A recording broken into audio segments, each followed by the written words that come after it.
21শে June আন্তর্জাতিক যোগ দিবস এবং এই উপলক্ষে যোগা সঙ্গম পোর্টাল ওপেন করা হচ্ছে এবং সেই পোর্টালে কীভাবে আপনারা রেজিস্ট্রেশন করবেন, অর্থাৎ 21শে জুন তো যোগ দিবস, আন্তর্জাতিক যোগ দিবস। তো তার আগে কিছু কাজ আছে, রেজিস্ট্রেশন করতে হবে এবং 21শে জুনের দিনেও কিন্তু কিছু কাজ আছে। খুবই গুরুত্বপূর্ণ ভিডিও, সঙ্গে থাকুন, দেখতে থাকুন। অবশ্যই চ্যানেলটিকে সাবস্ক্রাইব করে রাখুন যারা ইউটিউব থেকে দেখছেন, এবং যারা ফেসবুক থেকে দেখছেন পেজটিকে ফলো করে রাখুন, দেখতে থাকুন। এই সংক্রান্ত স্ট্যান্ডার্ড অপারেটিং প্রসিডিওর বা এসওপি জারি হয়েছে এবং সেখানে কিছু গুরুত্বপূর্ণ ব্যাপার আছে, আমরা ওয়েবসাইটে গিয়েও দেখাবো। তার আগে একটু গুরুত্বপূর্ণ তথ্যগুলো জেনে নিন। তো এক্ষেত্রে applicability, this SOP applies to government offices, educational institution, school, college, university, Ayush health facilities, NGOs and community organizations, public sector undertakings, private organization participating in Yoga Sangam. তো রেজিস্ট্রেশন প্রসেস, প্রথমে এই ওয়েবসাইটে যেতে হবে, দেখতেই পাচ্ছেন yoga.ayush.gov.in/yoga-sangam। তো এখানে যাওয়ার পর রেজিস্টার করতে হবে অ্যাজ অর্গানাইজার এবং তারপর অ্যাপ্রোপ্রিয়েট অর্গানাইজেশন ক্যাটাগরি সিলেক্ট করতে হবে, তারপর ডিটেলস ফিল আপ করতে হবে, অর্থাৎ অর্গানাইজেশন নেম, তারপর আদার্স যে ডিটেলস আছে, মোবাইল নাম্বার, ইমেল অ্যাড্রেস এবং আদার্স যে ডিটেলস, সেগুলো কিন্তু ফিল আপ করতে হবে। তারপর সাবমিট করতে হবে, ভেরিফাই করতে হবে যে সব তথ্য আপনারা এন্টার করেছেন, তারপর সাবমিট করতে হবে এবং নোডাল অফিসার রেসপন্সিবিলিটি থাকবে তারপর, যে এক্ষেত্রে কোঅর্ডিনেট ইভেন্ট প্ল্যানিং এবং আদার্স যে ব্যাপার সেগুলো, এবং লজিস্টিক্স এবং তার সাথে আদার্স যে ব্যাপার সেটা কিন্তু দেখতে পাচ্ছেন।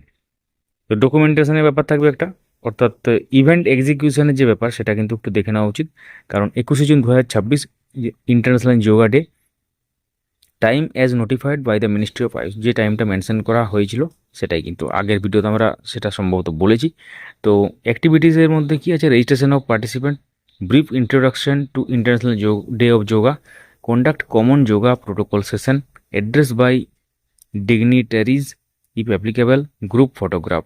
Documentation, the following record shall be maintained: participant attendance sheet, photograph of event, short event report, details of dignitaries or guests present, total participant count।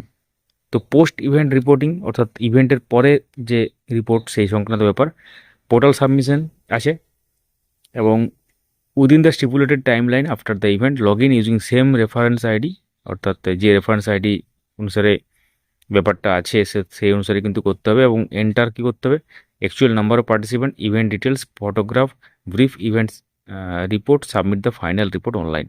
তারপর সার্টিফিকেট জেনারেট হবে। After successful verification of submitted details, download the participation certificate from the yoga Sangam portal, preserve A copy for institutional record, এবং তার সাথে যে others যে ব্যাপার সেটা কিন্তু লেখা আছে। চলুন তাহলে ওয়েবসাইটে যাওয়া যাক। এবং বিভিন্ন ডিপিএসসি থেকে নোটিশ আসছে এই পোর্টাল রেজিস্ট্রেশন সংক্রান্ত এবং কীভাবে করবেন সেই সংক্রান্ত। তো গত 14ই June office of chief secretary government west বেঙ্গলের পক্ষ থেকে গুরুত্বপূর্ণ নোটিশ জারি হয়েছিল সমস্ত ডিপার্টমেন্টের হেডসদের উপলক্ষ করে এই যোগা সঙ্গম পোর্টালে রেজিস্ট্রেশন সংক্রান্ত, যেটা আমরা একটু আগে বললাম সেই সংক্রান্ত ব্যাপার, এবং যেখানে পরিষ্কারভাবে মেনশন করা আছে। এবং এই অফিসিয়াল যে নোটিফিকেশান 14 তারিখের, এটাকে মানে এটার উপর ভিত্তি করে অ্যাকচুয়ালি আর কি বিভিন্ন ডিপিএসসি থেকে নোটিফিকেশান অলরেডি আসছে। আমরা এটা জাস্ট দেখাচ্ছি দক্ষিণ দিনাজপুর ডিপিএসসির, সেখানে পরিষ্কারভাবে উল্লেখ করা আছে regarding registration on the yoga Sangam portal for the international Day of yoga. তাহলে আমরা সরাসরি ওয়েবসাইটে চলে এলাম, yoga.ayush.gov.in/yoga-sangam international Day of yoga 2026 yoga Sangam registration portal. তো এরকম ইন্টারফেস আসবে এবং ফর অর্গানাইজার্স এভাবে থাকবে, এবং নেক্সট করতে হবে। এখানে নেক্সট করলেই কিন্তু ব্যাপারটা কী সেটা এখানে আছে, এফএকিউগুলো আছে, আপনারা চাইলে পড়তে পারেন। এবং এখানে তারপর কী করতে হবে, টিক দিতে হবে, প্রসিড টু রেজিস্ট্রেশন দিতে হবে। প্রসিড টু রেজিস্ট্রেশনে যাওয়ার পর এখানে অর্গানাইজেশন ডিটেলস দিতে হবে, ক্যাটাগরি অফ অর্গানাইজেশন, এবং তারপর name of organisation, state, district, pincode, complete address, এবং নেক্সট করতে হবে। এবং তারপর প্রয়োজনীয় যে স্টেপ সেগুলো অবলম্বন করলেই খুব সহজে আপনারা রেজিস্টার করতে পারবেন। তাহলে এতক্ষণ আমরা দেখলাম মোটামুটি যোগা ডের আগে আপনাদেরকে কী করতে হবে এবং রেজিস্ট্রেশন কীভাবে করবে এবং তারপরে যোগার দিনে কি করতে হবে, যেটা একটু আগে আমরা বললাম, একটু সংক্ষেপে জেনে নেওয়া যাক ব্যাপারটা। পোর্টালে যাবেন, যেটা ওয়েবসাইটটা আমরা বললাম, তারপর রেফারেন্স নাম্বার এন্টার করতে হবে। রেফারেন্স নাম্বার এন্টার করার পর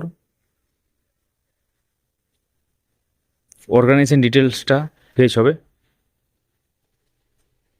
এবং ফলোয়িং ডিটেলসগুলো কিন্তু এখানে দিতে হবে। ফলোয়িং ডিটেলস বলতে এখানে 4 নম্বর পয়েন্টে দেখতে পাচ্ছেন, name of the organization, venue আর location of the event, total number of participant. তো upload good quality event photos, তারপর submit the form, download the e certificate. এই হচ্ছে ব্যাপার। তাহলে এই পোর্টালে আপনারা কি অলরেডি রেজিস্টার করেছেন না রেজিস্টার করবেন? যদি না করে থাকেন, অবশ্যই এই পদ্ধতি অবলম্বন করে আপনারা করতে পারেন। ভিডিওটি লাইক করুন, সবার সাথে শেয়ার করুন। ধন্যবাদ।